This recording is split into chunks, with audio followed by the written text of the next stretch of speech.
Hello, everybody. David Shuster here. One of the highest profile Democratic stars in the U.S. House just eviscerated Trump border czar Tom Homan. Amidst Republican complaints that immigrants are committing fraud, Jasmine Crockett of Texas in a House hearing noted that Homan himself allegedly engaged in fraud. Crockett questioned a former Justice Department special counsel about the case. Are you aware of allegations that $50,000 in taxpayer dollars have been given to someone that is currently sitting in this administration by the name of Tom Homan? Are you aware? Okay, that's a yes. I am. Okay.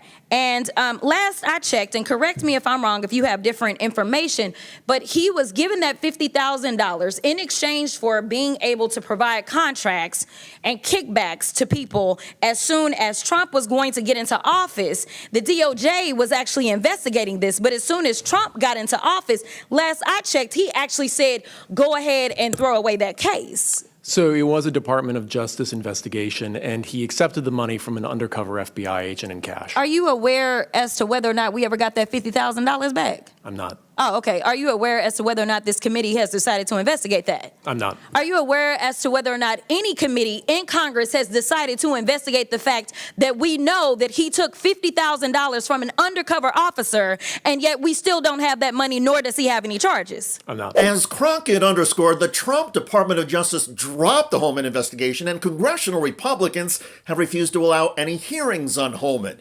In the meantime, MAGA world is now obsessing over people who have come to the United States from Somalia. Vice President J.D. Vance and his fluffers on Fox News cannot stop denigrating Somali immigrants. The Democrats have a little bit of a Somali problem. They've let it America go. has a bit of a Somali problem. Especially the Democrats in Minnesota. Why'd they just let it happen right under their nose? Well, a couple of things, Jesse. First of all, if you look at the amount of fraud in the welfare system, according to the statistics I've seen, 85% of Somalians who are in the United States, legal and illegal, are collecting some form of welfare benefit. So that's not to disparage the other 15%, but when you're at 85% of a population that is collecting welfare, that suggests that we have really done something wrong with regards to vetting. And how many of those Somalians on welfare are committing fraud? Vance doesn't say. He just suspects that because many Somalians who recently arrived in the United States are getting some government help to pay for things like food and shelter, the Somalians must be lying and engaged in fraud. Vance has no actual fraud statistics, just claims about the percentage of Somalians who are getting welfare. The racism and bigotry from Vance are off the charts. Now, back to the House Oversight Committee hearing on alleged fraud and misuse of federal funds in Minnesota.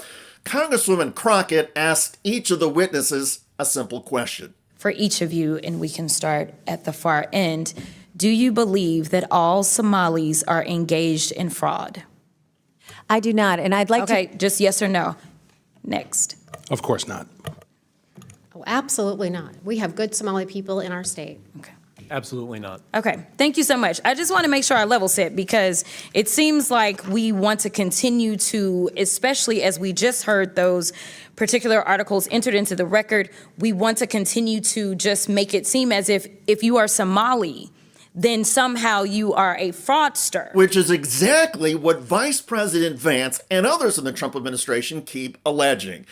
And the disparaging remarks are also getting amplified now by Republicans in Congress, as Crockett noted. This particular side of the aisle has a tendency of if one person does something bad, especially if they are an immigrant, then we are going to cast aside that entire community. So I wanted to level set, and I appreciate your honesty because that's something that we very rarely get from our colleagues on the other side of the aisle. And what this hearing then got from Crockett was a list of some of the alleged fraud, corruption, and self-dealing in the Trump administration.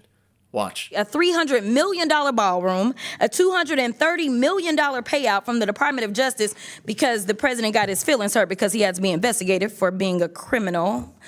Hundreds of thousands of taxpayer dollars spent at Trump-owned properties around the country, Trump-branded wine being sold at the Coast Guard exchanges, American taxpayer dollars being spent on DHS propaganda ads on Truth Social, awarding federal contracts to corporations in exchange for campaign contributions. Kash Patel flew his girlfriend around the country on a multi-million-dollar jet that taxpayers paid for. Kristi Noem gave companies she's affiliated with hundreds of millions of tax dollars, then went out and spent another $200 million on 2 private jets for her travel. And then, of course, there is the waste, fraud, and abuse inherent in the corrupt policies that Donald Trump and Republicans have jammed through Congress. This includes taking billions of dollars in tax revenue from working Americans and then giving that money and other money to the wealthy in the form of tax cuts, corporate welfare, and government contracts. The other fraud, of course, is the cutting of Medicare and Medicaid, causing more Americans to lose access to health coverage. But that's of no concern to Trump, his rich friends, and their Republican sycophants in Congress, because after all, the well-heeled in America don't have to worry about medical bills or decide if insurance has become unaffordable. Anyway, back to the alleged fraud of Trump border czar Tom Homan. Here was the response a few months ago from Donald Trump's human robot, spokeswoman Caroline Leavitt. Mr. Homan did absolutely nothing wrong, and even the President's Department of Justice, even Kash Patel's FBI, looked into this just to make sure. They had a number of different prosecutors and FBI agents who looked into this. They found zero evidence of illegal activity or criminal wrongdoing. Shocker! FBI Director Patel and his Trumpian goons found no evidence that Tom Homan did anything wrong or engaged in criminal wrongdoing. Whatever. In the grand scheme of things, $50,000 is nothing compared to the billions of dollars in fraud and corruption that seems to have already been carried out by Trump. And with this administration, every smear or lie about somebody else is actually a confession. People with black or brown skin must be engaged in fraud, say the Trumpsters. Translation? Let's keep the focus on those immigrants because God forbid Congress or the Department of Justice should ever look elsewhere and dig into Donald Trump and his administration. Did you know that the big wireless carriers like Verizon and AT&T made over $18 billion in profit last year? How? By overcharging you for unlimited data, most of which you probably aren't even using. But what if you could get paid to use your phone less and only pay for the data you do use? Well, with Noble Mobile, you can. For just $50 a month on their No Bull plan, you get unlimited data, and whatever data you don't use, you get cash back right in your pocket. People who switch to Noble can save an average of $500 to $1,000 a year. It's a no-brainer. And by switching to Noble, you're directly supporting TYT and our mission of bringing you honest, independent news. So give Noble a try and make the switch today. Scan the QR code on the screen now or visit go.tyt.com/plan. That's go.tyt.com/plan. By the way, Donald Trump's DHS Secretary Kristi Noem is now getting blasted for her lies about the ICE shooting and killing of a woman in Minnesota. To ICE, get the out of Minneapolis. We do not want you here. Your stated reason for being in this city is to create some kind of safety, and you are doing exactly the opposite. Check out that video at the link below. I'm David Shuster. Thanks for joining us.